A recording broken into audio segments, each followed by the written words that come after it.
मध्य प्रदेश में 28 सीटों पर होने जा रहे उपचुनाव के लिए कांग्रेस ने अपने स्टार प्रचारकों की सूची जारी कर दी है।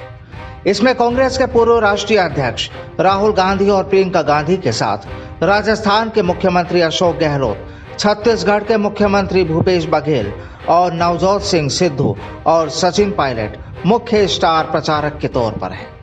इसके अलावा मध्य प्रदेश के नेताओं को इस सूची में रखा गया है। आपको बता दें कि इस उपचुनाव में हर सीट महत्वपूर्ण मानी जा रही है, लेकिन ग्वालियर अंचल की 6 सीटों पर सभी की निगाहें टिकी हुई हैं, क्योंकि इन क्षेत्रों में वर्तमान बीजेपी के प्रदेश सरकार के मंत्री चुनाव लड़ रहे हैं। खास बात यह है कि मंत्रियों के क्षेत्र पर मुख्यमंत्री से लेकर केंद्रीय मंत्री, प्रदेश अध्यक्ष और राज्यसभा सांसद की प्रतिष्ठा भी दांव पर है। ग्वालियर चंबल के 6 इलाकों में मुकाबला रोचक होता जा रहा है।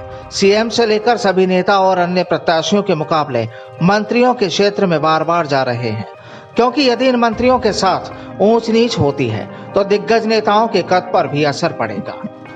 इसलिए सभी मंत्रियों के क्षेत्र पर खास नजर है। बीजेपी ने उन्हें मंत्रियों और पूर्व विधायकों को प्रत्याशी बनाया है जो कांग्रेस से आए हैं, क्योंकि कांग्रेस के उम्मीदवार रहते इन लोगों ने बड़े अंतर से हराया था।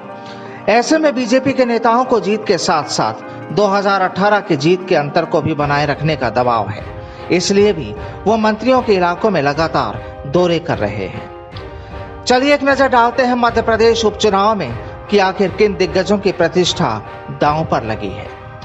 शिवराज सिंह चौहान उपचुनाव प्रदेश के मुख्यमंत्री के पद के लिए भी अहम है। यदि बीजेपी अच्छी खासी सीटों पर जीत दर्ज करती है तो फिर वो मुख्यमंत्री पद पर बने रहेंगे। मुख्यमंत्री शिवराज सिंह चौहान के सुमावली विधानसभा में जाने के कार्यक्रम इसलिए ज्यादा बन रहे हैं क्योंकि पीएचईडी मंत्री ऐदल सिंह कसाना उन्हीं के जरिए कांग्रेस में आए थे। नरेंद्र सिंह तोमर केंद्रीय मंत्री नरेंद्र सिंह तोमर ग्वालियर चंबल से बीजेपी के बड़े नेता हैं। साथ ही मुरैना उनके अधिक प्रभाव वाला इलाका है। 2018 में उनके सक्रिय होने के बाद भी बीजेपी को एक सीट नहीं मिली थी। साथ ही सबसे अधिक प्रभाव वाली सीट अंबाह और दिमनी से साल 2013 से बीजेपी हार रही है, इसलिए भी इनकी प्रतिष्ठा दांव पर लगी है। वीडी शर्मा बीजेपी प्रदेश अध्यक्ष वीडी शर्मा मुरैना के रहने वाले हैं, इसलिए ग्वालियर के अलावा मुरैना की सीट को लेकर उनकी भी प्रतिष्ठा दांव पर है। खास तौर से उनका गांव दिमनी क्षेत्र में आता है। ज्योतिरादित्य सिंधिया कांग्रेस सरकार को गिराने वाले ज्योतिरादित्य सिंधिया के समर्थक 13 में से 11 सीटों पर है। इनमें 6 मंत्री भी है, इसलिए चुनाव उनके लिए खास है। उनके समर्थकों की कामयाबी और विफलता बीजेपी में उनके कदवा क्षेत्र में उनके प्रभाव को तय करेगी।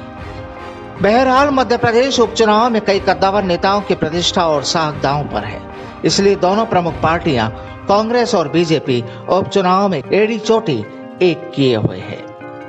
Bureau report, the fact India.